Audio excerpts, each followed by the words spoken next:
क्या आपके साथ कभी ऐसा हुआ है कि कपड़ों के आधार पर, शक्ल के आधार पर जज करके आपके साथ किसी ने कोई गलत व्यवहार किया हो?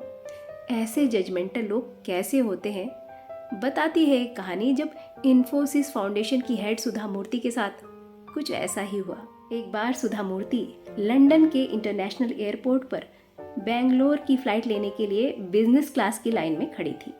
उनके आगे 2 महिलाएं थीं। पहली महिला ने महंगा सिल्क का इंडो वेस्टर्न आउटफिट पहन रखा था। उसके पैर में थी हील की सैंडल और हाथ में महंगा गुच्ची का बैग था। उसकी साथी मित्र महिला ने महंगी सिल्क की साड़ी पहनी थी, मैचिंग के नेकलेस और इयररिंग्स और साथ डायमंड के बैंगल्स पहन रखे थे। पहली महिला ने सुधा की तरफ ध्यान से देखा और कहा, क्या मैं आपका बोर्डिंग पास देख सकती हूँ? सुधा को वो औरत फ्लाइट का कोई भी एम्प्लॉय नहीं लगी, इसलिए उन्होंने कहा, आप क्यों देखना चाहती हैं मेरा बोर्डिंग पास? महिला ने कहा, ये बिजनेस क्लास की लाइन है, मुझे लगता है आपको इकोनॉमी क्लास की लाइन में खड़ा होना चाहिए। सुधा मूर्ति ने कहा, आपको ऐसा क्यों लगता है? महिला ने कहा, क्योंकि इस लाइन के टिकट्स ज्यादा महंगे होते हैं, करीबन 2.5 गुना। साथी मित्र ने कहा, नहीं नहीं, 3 गुना।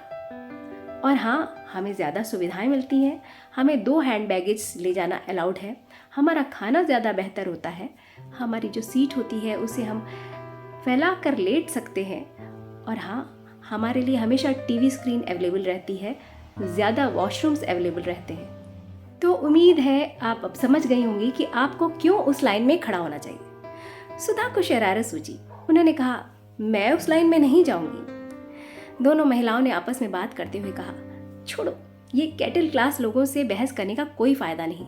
अभी खुद स्टाफ इन्हें जब दूसरी लाइन में भेजेगा ना, तब इन्हें समझ में आएगा। महिलाएं आगे बढ़ गईं। अपना बोर्डिंग पास दिखाकर सुधा की बारी आई। अटेंडेंट ने उनका बोर्डिंग पास चेक किया और मुस्कुराकर उनका स्वागत किया और कहा, पिछले हफ्ते मैं आपसे मिली थी। सुधा ने कहा, हाँ, और वो भी आगे बढ़ गई।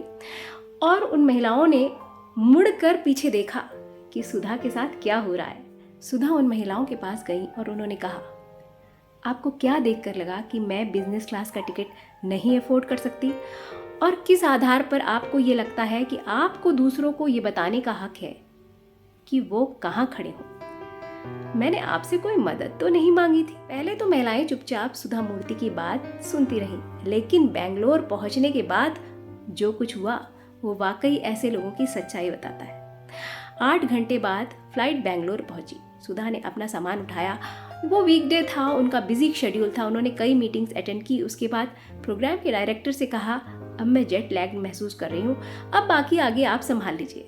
डायरेक्टर ने कहा, एक ऑर्गेनाइजेशन की सीईओ कई महीनों से हमें फॉलो कर रही है। मैंने उन्हें कई बार मना किया, लेकिन वो आपसे पर्सनली मिलना चाहती हैं। उन्हें लगता है पर्सनली आपसे मिलकर उनका काम हो जाएगा, इसलिए आपका वहाँ होना ज़रूरी है। सुधा ने कहा, ठीक है। सुधा जब कॉन्फ्रेंस हॉल में पहुंची तो वहाँ वो एरोप्लेन में उन्हें इकोनॉमी क्लास में भेजने वाली 2 महिलाएं भी मौजूद थी। पर इस समय एक ने एकदम साधारण खादी की साड़ी पहन रखी थी और दूसरी ने बहुत ही साधारण सूट पहन रखा था। वो सुधा को ऐसे देख रही थी जैसे कि कुछ हुआ ही ना हो, और उन्होंने अपना प्रोग्राम बताना शुरू किया कि हमारा कॉफ़ी स्टेट है, वहाँ काम करने वाले वर्कर्स के बच्चे एक सरकारी स्कूल में जाते हैं जहाँ ना तो अच्छी बिल्डिंग है, बेंचेस हैं, और ना ही टीचर्स हैं। वहाँ ऑडिटोरियम भी नहीं है।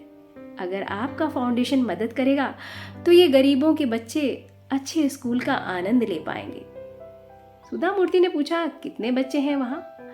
महिलाओं ने गर्व से बताया, 250।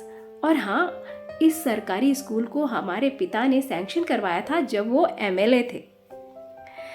सुधा मूर्ति ने कहा, हमारा फाउंडेशन एक नियम पर चलता है कि हम जो भी मदद करते हैं वो सीधा अंडर प्रिविलेज लोगों के हाथ में जाती है, ऐसे लोगों के हाथ में नहीं जिनके आप जैसे गॉडफादर और गॉड मदर हो। मुझे लगता है वो वर्कर्स आपका बिजनेस बढ़ा रहे हैं, इसलिए आपको उनकी मदद करनी चाहिए।